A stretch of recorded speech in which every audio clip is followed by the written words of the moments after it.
Olá, tudo bem? Seja muito bem-vindo a mais um episódio do podcast Pense Fora da Sala, o podcast do Professor Inovador. E hoje eu tô com uma turminha muito especial aqui nesse podcast, que são os finalistas do programa Oratória das Escolas da JSI.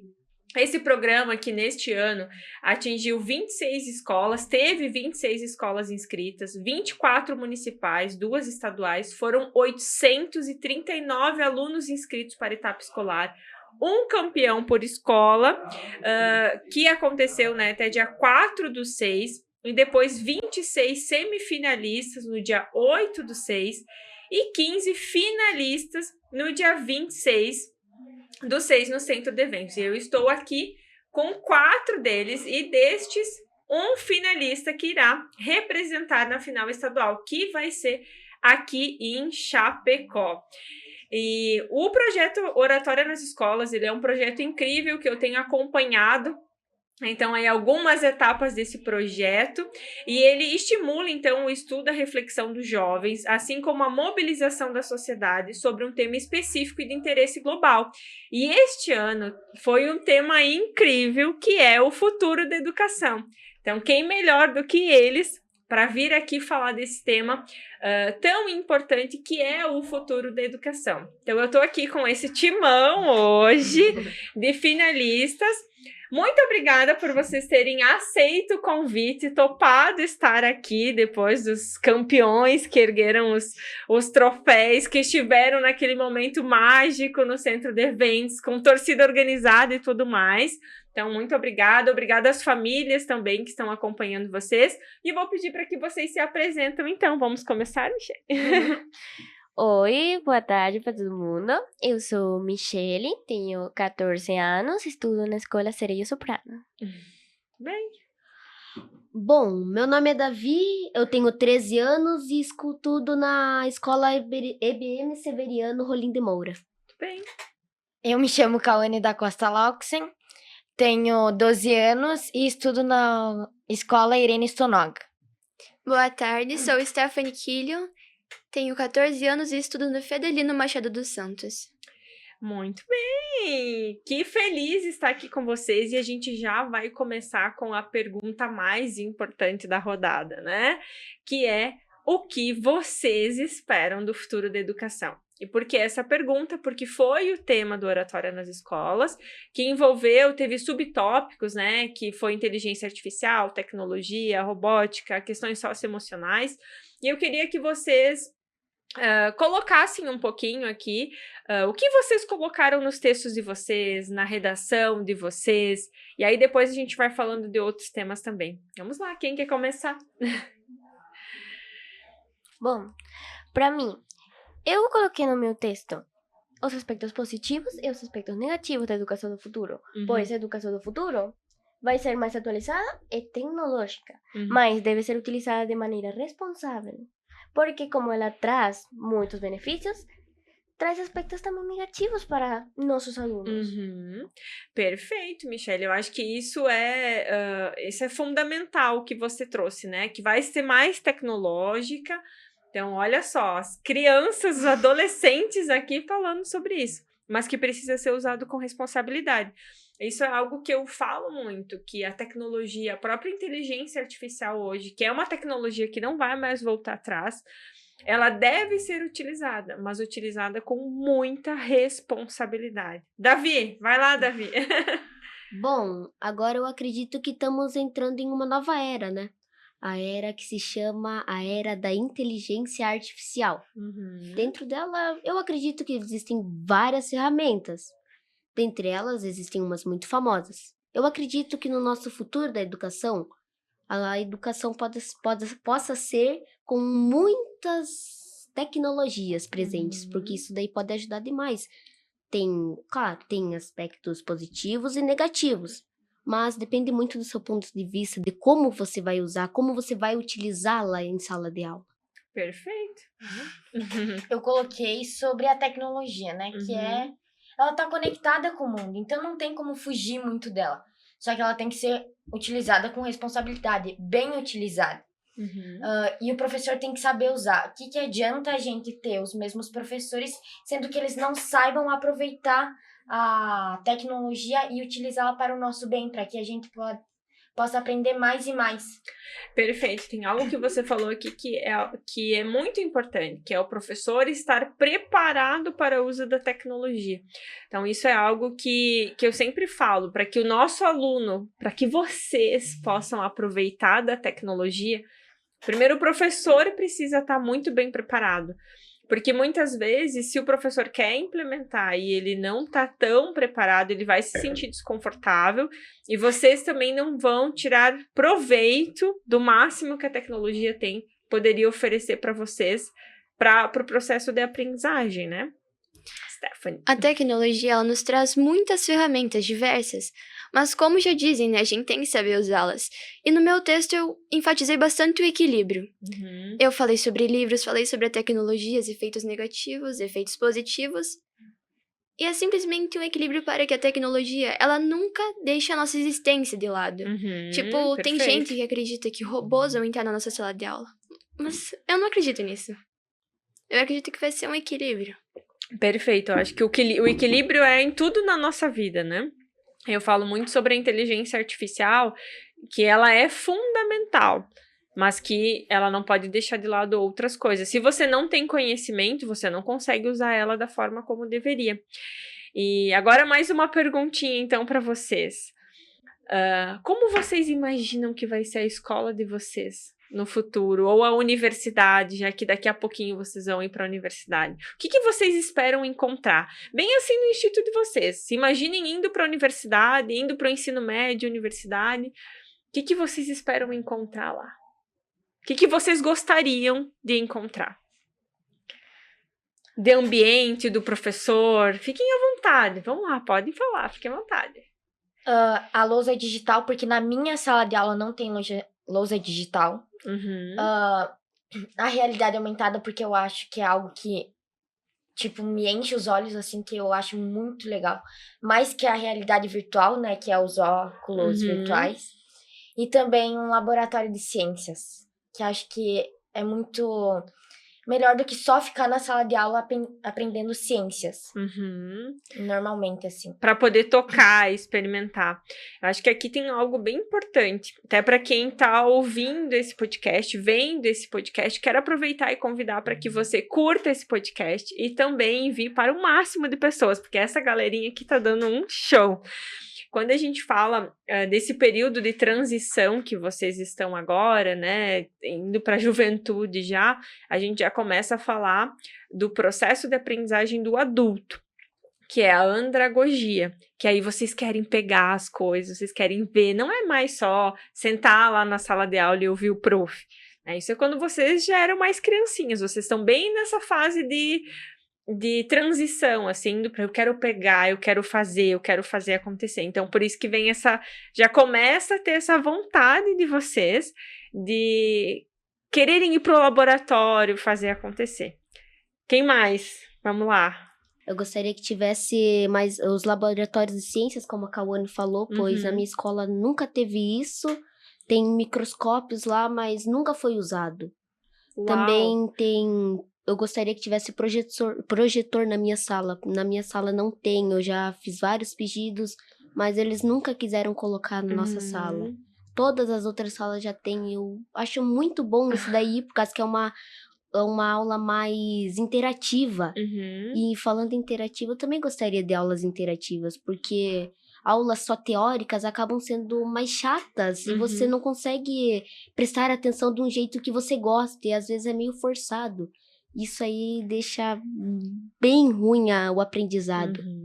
E aí, então, uma aula daqui a pouco com gamificação, para que virasse uma diversão, aprender. Eu falo muito isso, que aprender precisa ser gostoso, precisa ser divertido. Por isso que eu falei para vocês, quando vocês chegaram aqui, eu falei, se divirtam, falem o que vocês quiserem, não vai ter...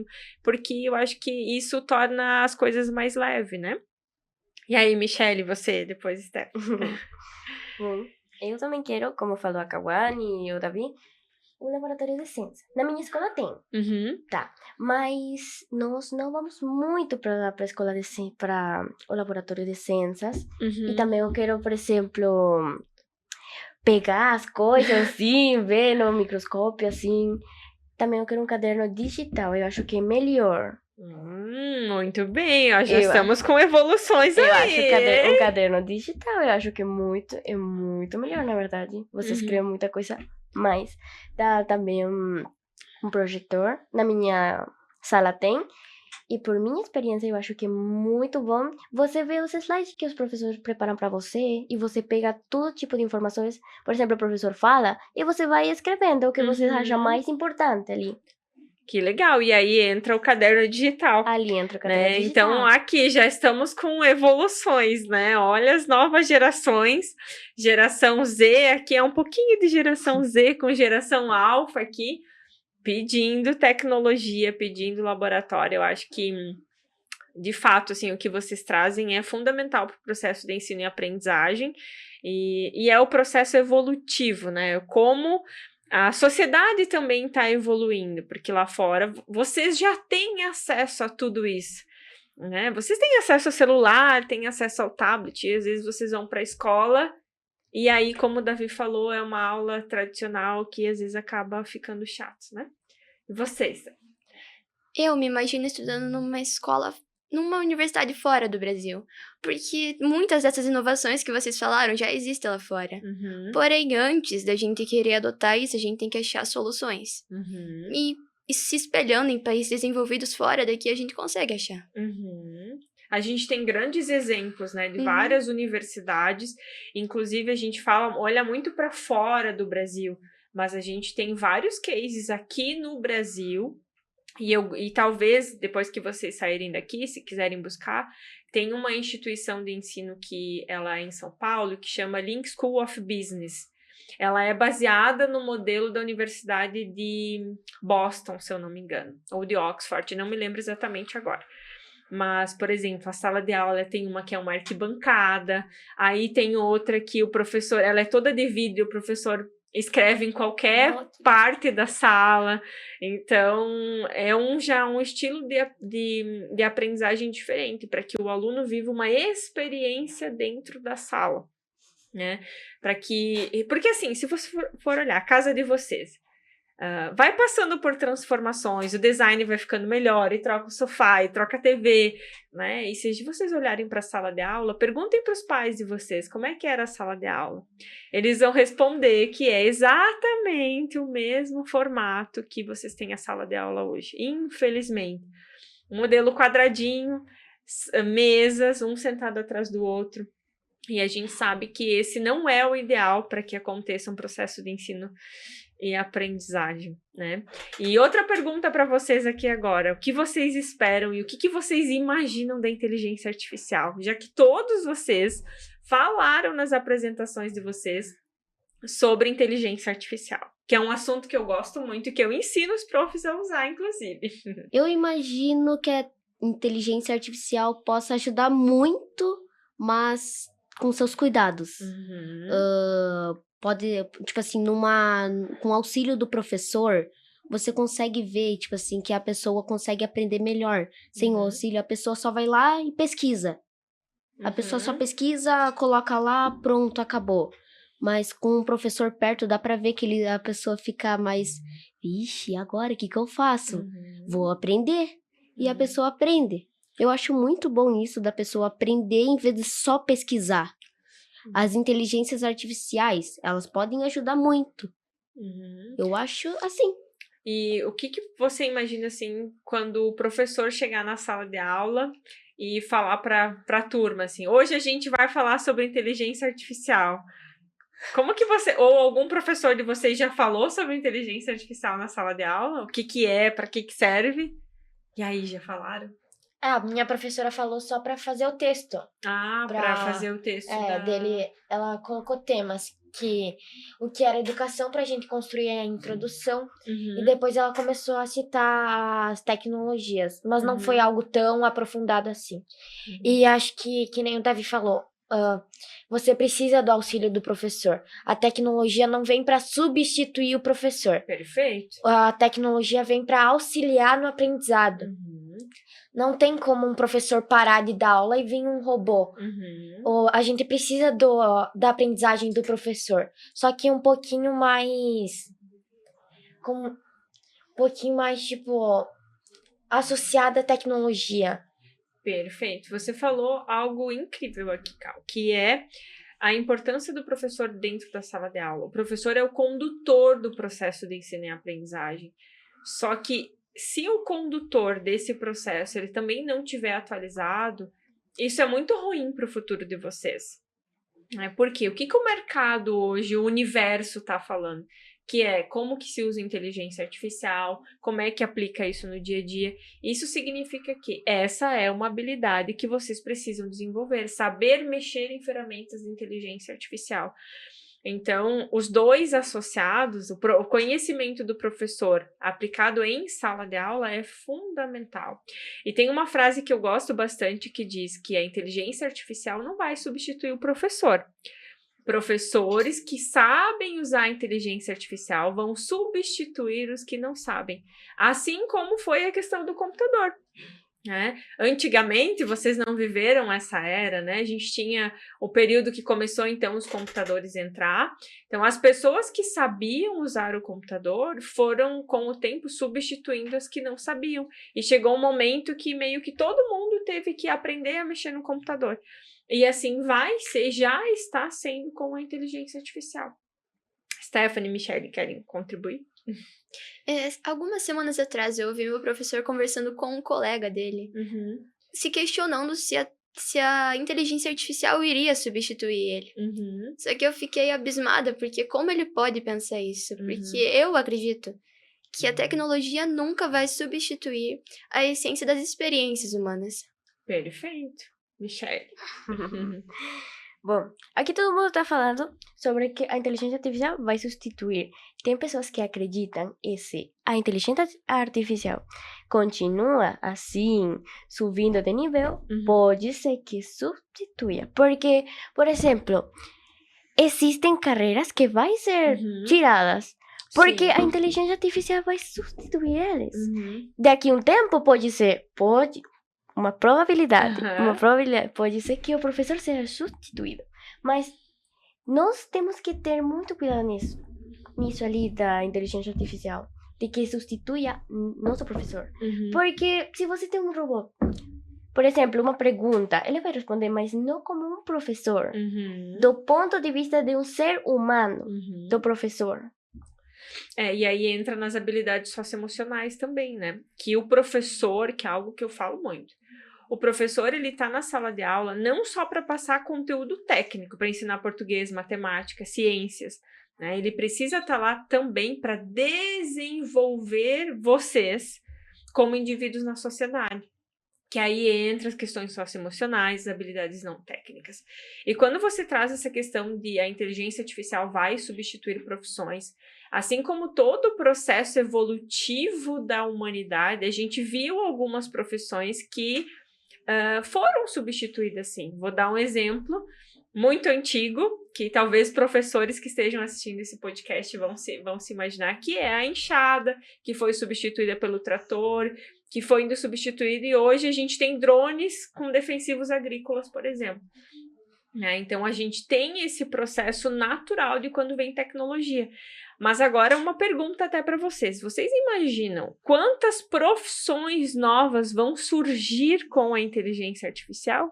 Infinitas, na verdade. Infinitas, porque a gente... ninguém sabe quantas vai surgir, porque à medida do tempo, à medida dos séculos, porque vai outras gerações e vai ir surgindo mais e mais. Exatamente. E aí, por exemplo, agora... no Brasil está começando agora, tipo, engenheiro de inteligência artificial. É uma coisa que não tinha. A gente tem 2 ou 3 universidades agora no Brasil que estão abrindo um curso de engenharia de inteligência artificial.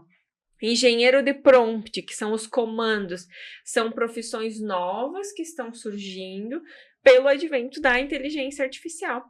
E quando a gente está falando desse conteúdo de inteligência artificial, não sei se vocês sabem, mas o nome inteligência artificial, ele vem lá dos anos 60.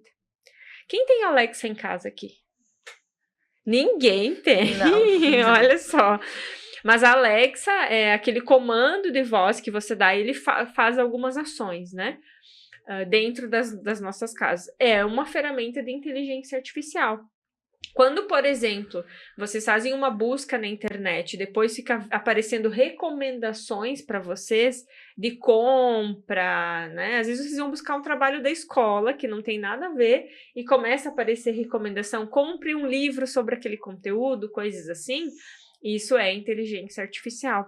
Só que para nós, a inteligência artificial surgiu especificamente no dia 30 de novembro de 2022. Que foi o dia que foi lançado o ChatGPT. Né? Então, a partir daí que todo mundo começou a falar, então, do termo inteligência artificial e como que a gente usa inteligência artificial.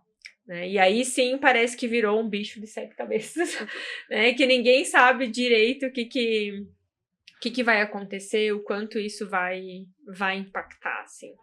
E vamos lá, como é que vocês se veem no futuro, então, no meio de tanta tecnologia, de tanta inovação, de tanta coisa? O futuro é incerto. Não tem muito. Eu posso imaginar uma profissão que eu queira no futuro, mas eu não sei como é que vai acontecer. Como é que vai ser? Porque, olha só, vocês estão trazendo isso, né? Tanta mudança que a gente já não sabe mais o que vai ser, mas talvez uma coisa vocês têm certeza, que a gente não pode parar, né? Que tem que estar sempre em movimento. Eu acho que os meninos vão querer estudar mais coisa da inteligência artificial, informática e coisa assim, porque eu acho que vai ser mais necessitado no futuro. Eu tô pensando também em estudar uma coisa que tenha que ver com tecnologia, inteligência artificial, que vai ser muito precisado. Com certeza. Hoje é saúde, educação, todas as áreas a gente fala que tem alguma coisa de inteligência artificial aí no meio. Então vai ser algo muito... Realmente vai ser necessário que as pessoas saibam e vai ser algo cada vez mais importante na sociedade, a inteligência artificial. E isso é uma tendência. Eu acho que todo mundo vai ter que saber como mexer no computador. Todo mundo, eu acho. A gente estava falando algo bem legal antes até antes de todos vocês chegarem, que é sobre o uso das salas de informática que vocês fazem na escola. Como é que é esse uso hoje no dia a dia de vocês, assim? O que vocês aprendem a usar na sala de informática? É que assim, o que adianta ter uma sala de informática sendo que não é utilizada? O que adianta ter um laboratório de ciência sendo que não é bem aproveitado? Na minha escola a gente não usa. Se usa é para assistir um filme, assistir um vídeo de um professor explicando no YouTube, ou pesquisar alguma coisa referente ao tema que a gente está estudando. Mas não é muito utilizada para aprender algo sobre computador, necessariamente. Mas a sala de informática foi trocada por Chromebooks, que agora a gente tem o Alura. E dentro do Alura a gente tem vídeos que a gente consegue aprender a usar ferramentas de informática. E o que tem de mais legal, assim, que você gosta no programa? Criar jogos. Criar jogos, programação. E o Davi? Até um tempo atrás nós tínhamos a sala de informática, só que quase não era utilizado.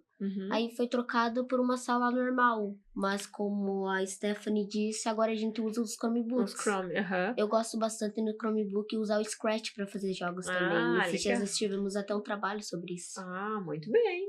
Bom, principalmente, eu não gosto de criar jogo. Porque eu acho que pensamento computacional, eu acho que teria que ser substituído pela informática, que seria muito bom na educação. Eu acho que já nas escolas tinha que ter uma aula de informática.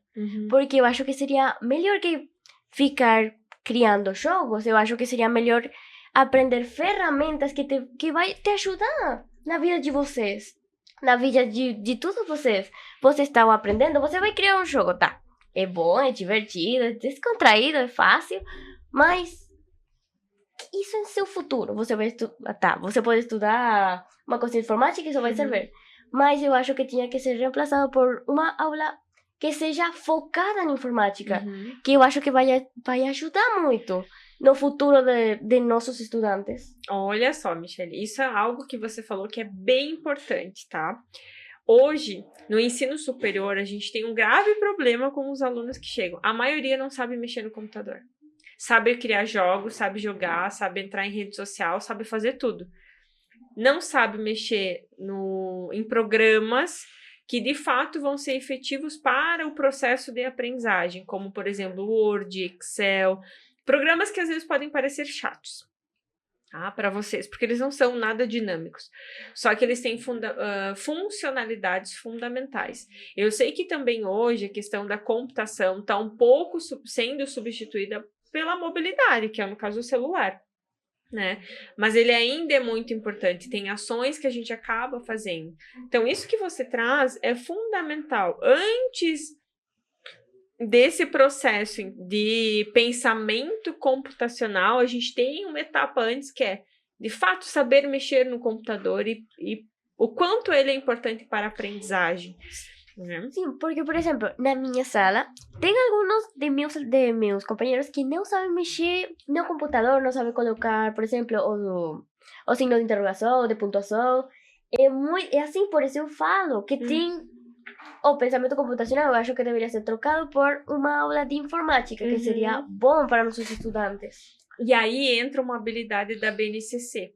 A BNCC é a Base Comum Curricular, que é o que todas as escolas no Brasil devem seguir. A gente tem uma habilidade que é a habilidade em aspectos de informática, que deveria ser isso, ensinar a digitar, a escrever, que são coisas simples. E aí a gente deu um pulo gigante para o pensamento computacional e a gente não sabe fazer o básico.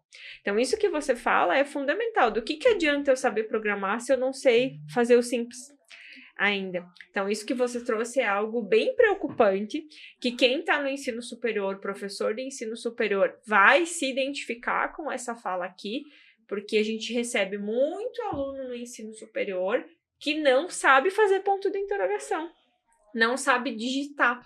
E aí vem essas habilidades digitais também que a gente precisa desenvolver. Eu sei que vocês usam muito celular, que vocês têm muita essa habilidade facilitada em mexer no celular. Para vocês, o celular já é parte da vida de vocês, né? Que aí entra a aprendizagem móvel. Só que, se eu fosse perguntar agora, para que vocês usam o celular? Bem rápido, assim. Eu acho que o celular não é útil nas nossas vidas, tipo... Tá, mas se eu perguntasse agora, pra que você usa? O que você faz com o celular? Eu, nesse momento, é falar com os meus pais. Falar com teus pais. Assistir vídeo. Assistir vídeo. Falar com meus amigos, falar com meus pais, manter em contato. Assistir vídeo. Assistir. Alguém usa pra estudar? É difícil. Às vezes, É. Tem um negócio também.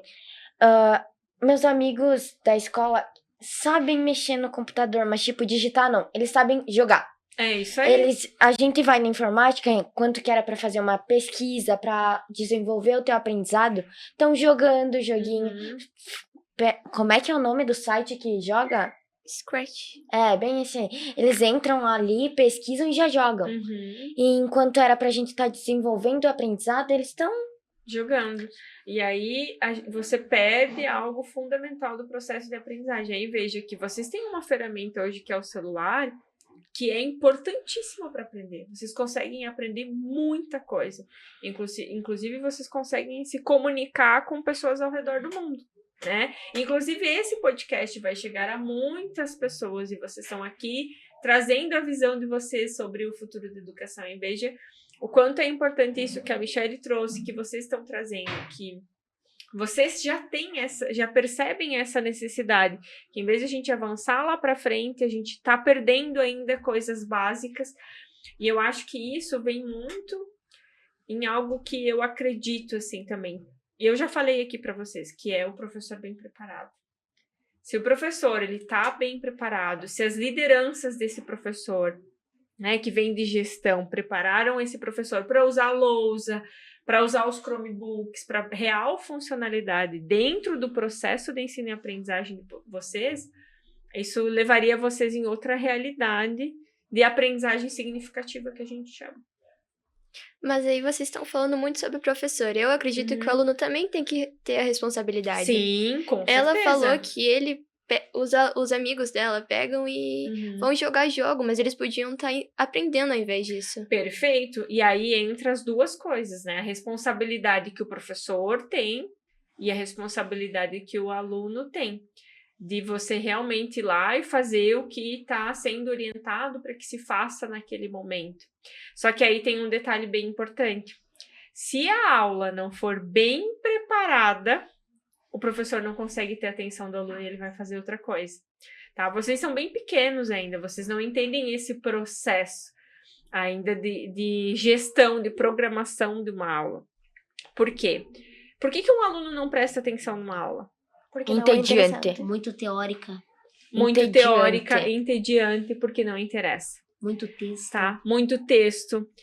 É uma aula normal, sendo que o estudante agora, hoje em dia, gosta de movimentação, gosta de jogar, gosta de fazer coisas diferentes.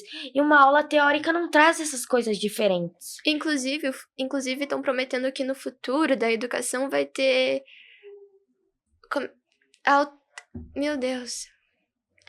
Os alunos vão focar nos alunos, sabe? No que o aluno quer. Mas como é que vão começar com isso, primeiramente? Então, olha só, uma pergunta que veio para mim bem legal, tá?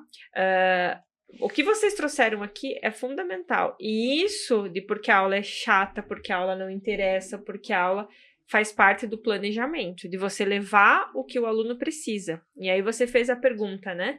Como que vai focar no aluno? Tem várias coisas aqui. Primeiro, perfil de aprendizagem. Qual é o teu perfil? A gente estava falando antes de vocês chegarem, por exemplo. A Cal é extremamente visual. O Davi é sinestésico, porque o Davi tem que estar caminhando pela casa para aprender. A Cal já tem que olhar as coisas, ver post-it, ver tal coisa. Aí entra, então, o perfil de aprendizagem, que tem o visual, o auditivo, o sinestésico. E aí a gente entra nas inteligências múltiplas. A gente tem 9 tipos de inteligências diferentes. Tem pessoas que têm mais habilidades musicais, tem pessoas que têm mais habilidades voltadas para os números, que têm mais facilidade com matemática, tem pessoas que têm habilidades com linguística, que muito provavelmente todos vocês que foram para a final do Oratória nas Escolas têm mais habilidade em linguística, que é de comunicação. Então, são várias habilidades. E aí a gente entra no que a gente fala de ensino personalizado. Dentro do que se tem de estudo hoje, se fala que a educação do futuro, ela preza por ensino personalizado, que é olhar para você, olhar para suas habilidades e entregar um conteúdo, um material preparado para as suas habilidades. Então a Stephanie, ela gosta mais de estudar desta forma. É as suas habilidades, as suas competências. E aí desenvolver o indivíduo como um ser individual, não como coletivo. Não tratar todo mundo dentro da sala de aula como se todo mundo fosse igual. E aí entra dentro do que vocês trouxeram muito isso. Quando você olha para como cada criança está aprendendo, cada jovem, você consegue fazer aulas mais dinâmicas, você consegue fazer aulas que interessam, né? Vocês trouxeram, por que um aluno não presta atenção, ele quer fazer outras coisas? Porque aquela aula não está sendo legal naquele momento, né? Porque ela não está atingindo. Porque às vezes, o que eu vejo? Vocês têm tanta distração. É o celular, é isso, é aquilo, é o jogo que está ali disponível. Às vezes é o próprio lápis. O próprio lápis acaba sendo uma distração. Então, isso impacta significativamente no processo de ensino-aprendizagem de vocês. Mas porque as aulas são repetitivas. Algumas vezes eu tô assim na sala de aula, o professor fala e fala e fala. Fala muito, professor, mas quando eu tenho outra aula, por exemplo, de ciências, o ano passado, que eu tinha o professor Mauro de ciências, ele fazia quiz dos temas, e você pegava o telefone, você fazia assim, o quiz que respondia mais rápido, ganhava mais pontos. Tá? Olha aí, o professor Mauro tá arrasando, né? E vocês curtiam? Era bom, todo mundo gostava, todo mundo participava. Era uma aula interessante, uma aula que todo mundo gostava, digital. Era mais por isso eu falo que o pensamento computacional tem que ser trocado pela informática. Por que melhor? Porque você já no ensino fundamental na universidade, na faculdade, você vai precisar saber mexer no celular, no computador, no telefone, você vai precisar.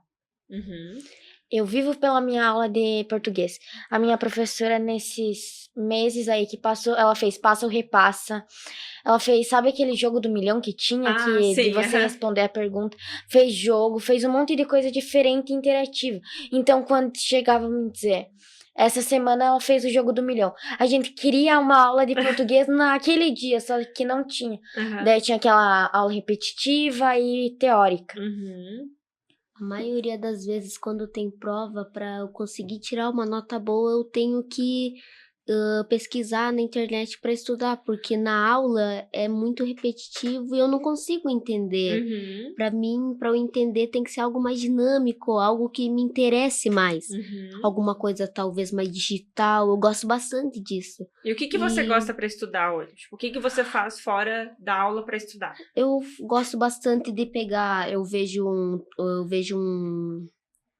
no YouTube, eles ensinando, eu pego um caderno, eu vou anotando os pontos mais principais. Daí eu vou lendo e lendo aquelas partes, vou caminhando pela casa do jeito que é do meu jeito que eu consigo aprender. É o meu jeito. Daí eu caminho, vou aprendendo, eu deixo o caderno de lado e vou repetindo para ver se eu consigo. E assim eu consigo aprender, eu aprendo, mas do meu jeito.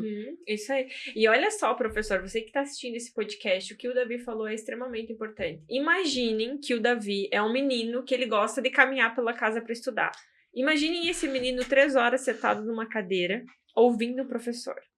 É o caos para ele. Com certeza é o caos. Ele fica impaciente, ele vai no banheiro várias vezes, ele quer pegar o celular para fugir da sala, e ele vai no banheiro e vai demorar para voltar, porque ele quer movimento, assim como eu imagino que todos vocês. Né? É bom ficar 3 horas ouvindo pro... Mas esse ensino personalizado não é muita responsabilidade para o professor? Pois é, são 30 alunos para um professor. Muito bem. Quando a gente fala da questão do ensino personalizado, é claro que a gente não vai fazer algo, por exemplo, o Davi é assim, para o Davi vai ter uma prova X, vai ter um conteúdo específico para o Davi. Aí a gente parte de algo que a gente chama de solução de aprendizagem. A primeira etapa de uma solução de aprendizagem é você analisar quem é o teu aluno. E aí eu vou fazer uma análise, vou olhar para a turma, vou conversar com os alunos, e a gente sempre entra numa mediana. Claro que se eu estou falando de uma aula particular é fácil, eu tenho 1 aluno, 2 alunos, é ok, né? Agora, quando eu falo de uma turma de 30, 40, 50 alunos, aí eu vou fazer essa análise, eu vou ter um levantamento. Digamos que eu vou ter 60% da turma que é sinestésico, que é um perfil mais o Davi, assim, que tem que estar em movimento, que tem que estar escrevendo, que precisa fazer atividades bem dinâmicas, né? Que é a maioria dos alunos hoje. Então, você consegue entender, opa, eu tenho esse perfil de aluno aqui. Então, como que eu lido com essa turma? E vai ter uma turma que é uma turma mais quieta. E aí é um perfil de aluno que eu posso trabalhar de uma forma diferente. Então, não é que eu vou fazer exatamente o conteúdo para a Stephanie. Eu vou olhar para aquela turma, vou ter números daquela turma, daqueles estudantes, e eu vou conseguir entregar um conteúdo que atenda melhor. Eu vou fazer perguntas. É o que eu fiz para vocês. Como vocês gostariam de aprender? Com quiz, com jogo, com isso, com aquilo. Então, se o aluno está me falando isso, é porque é isso que eu tenho que entregar para ele aprender. Né? Então, é a mesma coisa quando vocês vão numa loja de roupa. A vendedora não vai entregar qualquer coisa para vocês. Só olhando para o rostinho de vocês e dizer, você usa tal número. Não. Ela vai pedir o que você mais gosta, qual é o teu estilo, se tu quer preto, se tu quer branco, se tu quer verde, se tu quer amarelo, se é mais comprido, mais curto. Aí eles vão fazer perguntas. Que é as questões de você atender o que... as necessidades das pessoas, porque vocês também são, a gente fala, é o aluno, mas vocês de certa forma são clientes também, né? A escola é pública, ok, mas alguém está pagando para manter a escola de vocês, tá? E aí que eu entro em algo que o professor sim tem muita responsabilidade, o aluno também tem, mas o professor é o grande responsável pelo processo de ensino e aprendizagem. Claro, eu tenho um aluno que não está interessado, mas por que ele não está? E aí, digamos, em um outro momento, a Cal tá indo muito mal numa disciplina X. Aí a gente vai pegar aquela análise inicial e vamos olhar, como é que a gente pode adequar para atender melhor a Cal? Porque todo mundo tem habilidades e competências, todo mundo é bom. Todo mundo é bom em alguma coisa, né? Então, e às vezes, eu não tô indo bem em matemática porque não é a minha principal habilidade. Eu tenho outras habilidades que são igualmente importantes. E aí você consegue ir fazendo manejo desses estudantes para que realmente todo mundo aprenda a um nível que a gente espera que aconteça esse processo de aprendizagem e que seja gostoso. E eu repito aqui, aprender tem que ser gostoso. Quando eu falei para vocês o jogo, isso, aquilo, a aula de português, a aula do professor Mauro, né, que aí é gostoso, é você querer estar naquela sala de aula. Tem aquelas provas no começo do ano que é para ver o quanto você sabe. Só que falta aquelas provas de ver como você aprende melhor. Perfeito. É analisar como você aprende. Exatamente.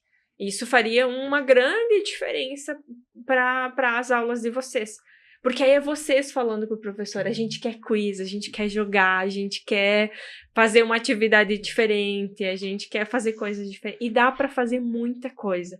E hoje, com a inteligência artificial, é só o professor colocar o perfil da turma lá e dizer o tema que ele vai trabalhar, a aula, né, o conteúdo, dizer tópicos, e pedir para criar uma atividade diferente. Ele vai criar. Porque a inteligência artificial é quase infinito o que tem de informação ali, né? Então, o professor não fica mais naquela, mas eu não tenho ideia. Não tem mais isso. Ele pode, sim, usar a inteligência artificial para criar um monte de atividade para vocês. Vocês sabiam que dá para fazer música personalizada? Sim. Olha só, você pega o conteúdo, os textos de vocês. Se vocês me mandarem os textos, eu vou fazer uma música. Me mandem depois ali no nosso grupo. Eu vou fazer uma música para vocês dos textos. Dá para fazer música e, tipo, conteúdo de matemática, aquele difícil, que às vezes é chato. Dá para fazer uma música, dá para fazer um vídeo usando inteligência artificial em poucos segundos. Então, a aula não precisa ser chata. A aula pode ser muito divertida. Só que aí o professor tem que ter esse arsenal de ferramentas, né, ser treinado. E aí o treinamento do professor não é responsabilidade, é dele também, né? É o intrínseco dele querer, mas é também de gestão. É a gestão, preparar, capacitar esses professores para atender vocês. Eu vejo hoje em dia que o professor, ele faz uma aula, ele tenta fazer uma aula boa, mas os alunos não colaboram algumas vezes. Não colaboram, por exemplo, na minha sala, minha professora de português, ela é boa, ela é maravilhosa, para mim ela é maravilhosa. Tá, então ela faz uma aula boa, mas os demais não colaboram e ela fica assim, meu Deus, o que eu faço? Eu acho que os demais professores também têm o dever de fazer uma aula que envolva todos os alunos. Todos os alunos. Que seja bom, que envolva todos os alunos. Por exemplo, ele aprende de uma forma, ele aprende de outra, ele aprende de outra. Que uma equipe. Um time. Um time. Por exemplo, porque no mercado de trabalho, você vai ter que trabalhar com diversas pessoas que aprendem de outra forma diversa que você. Você não vai ter por exemplo, uma área específica, você aprende desta forma. Não. Você entra em um conjunto de pessoas. Por exemplo, esse conjunto de pessoas, cada uma é importante. Todas são Cada uma é importante. Por exemplo, ele é bom fazendo texto, ele é bom assistindo vídeo. Isso vai ser precisado na equipe. Porque você pode ver pode fazer que essas habilidades sejam benefícios em conjunto. Perfeito. Na sala de aula, é assim. Por exemplo, tem pessoas que aprendem de diversas formas. E por isso é uma sala de aula. Porque tem o professor e o aluno. Isso é um conjunto, uma equipe. Porque desde o início do ano até o final do ano vai ser as mesmas pessoas, os professores. Isso é uma equipe. Que o professor conhece, vai conhecendo. Ele aprende desta forma. Eu vou fazer uma aula interativa. Que todos os meus alunos vão participar. Perfeito. Vou fazer um quiz que todo mundo vai gostar. Vou colocar um vídeo, todo mundo vai gostar. Mas o vídeo tem que ser bom. Tem que ser bom, Tem que ser bom. É, legal. Tem que ser, porque tem alguns professores que colocam um vídeo ali, por exemplo, matemática coloca um vídeo um vídeo X. Mas o vídeo tem que ser interativo. Uhum. Tem que ser, por exemplo, é assim, bem especificado. Dinâmico. Tem que ser bem especificado o tema para que os alunos possam aprender. Muito bem, acho que fechou, entrou no fechar com chave de ouro aqui. Foi muito bom o que você falou, Michele, de que é um time na sala de aula. A gente falou muito do professor, do que a gente espera do futuro, mas claro, a gente também trouxe a responsabilidade do aluno ser colaborativo. Às vezes nem sempre é legal, mas você tem que colaborar, isso faz parte do processo. Nem tudo é diversão na sala de aula. Tem momentos que sim, que aprender vai ser divertido, mas tem momentos que sim, tem que sentar e ouvir o professor, tem que ter paciência, as coisas não acontecem do dia para a noite. E para a gente fechar aqui o nosso podcast, que foi muito legal, eu fiquei bem feliz de ter vocês aqui, eu queria pedir para vocês, assim, bem rapidinho, uma frase que para vocês marcou, do que vocês esperam da educação do futuro. Uma frase que marcou vocês, que vocês colocaram no texto de vocês, ou também que vocês acham que é importante para vocês. Para fechar. Vocês já pensaram como será a educação do futuro? Porque nem todo mundo tem um modelo de como vai ser a educação do futuro. A educação do futuro varia em cada pessoa. Muito bem. Davi? Antigamente, para acessarmos o conhecimento, era necessário até bibliotecas em busca de informações. Mas à medida que o tempo foi passando, a presença de dispositivos eletrônicos na educação tornou essa busca mais fácil e rápida. Ou seja, para encontrarmos o que precisamos, basta um clique, ou está em nossas mãos. Muito bem, Davi. Vai lá, Cal. Assim, a nossa visão convencional nos mostra apenas o mundo físico, mas a realidade aumentada, por exemplo, expande essa experiência ao sobrepor elementos digitais. Muito bem. Einstein observou que a nossa tecnologia excedeu a nossa humanidade. Isso destaca a importância do equilíbrio para que a tecnologia apenas amplie, mas jamais substitua a essência do que é ser humano. Muito bem, arrasaram! Então esse foi mais um episódio do Pense Fora da Sala, o podcast do Professor Inovador. E com essa turminha super legal, a gente se divertiu pra caramba aqui, que são os finalistas do projeto Oratória nas Escolas, que é um projeto do programa JCI, do JCI. Então, eu fiquei bem feliz de tê-los aqui. Muito obrigada para você que assistiu e aproveite, envie, comente esse vídeo e envie para o máximo de pessoas que vocês puderem. Muito obrigada, pessoal, e fiquei bem feliz de ter vocês aqui. Tchau, tchau!